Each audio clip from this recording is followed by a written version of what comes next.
YouTube is one of the best apps that you can download for your TV. Well, in today's tech video, I'm going to show you 3 different ways of how to install YouTube on FIRESTICK.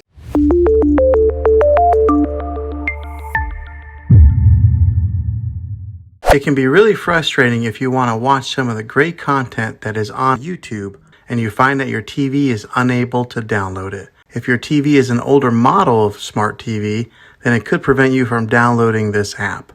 So the way that I'm going to show you how to install YouTube will be able to work on any model of TV on any year of TV. You just have to have an HDMI port on your TV to plug into. I recommend getting a Roku stick or an Amazon Fire Stick. Both of these media streaming players have the capability of download YouTube. You then use a Roku or Fire Stick as your main streaming player, which bypasses the operating system on your TV. If you want to spend a little more and get a more robust device that gives you a few more options, then take a look at the Apple TV 4K. All these devices plug into the HDMI port on your TV, no matter how old it is, no matter what model it is. I've had great luck with all these streaming players, and I'll put links in the description down below of where you can get one of them. Well, hopefully this video was helpful for you. If it was, go ahead and click a thumbs up on it. Go ahead and subscribe to my channel. I make tech videos all the time, and I would love to have you back in the next one. Take care.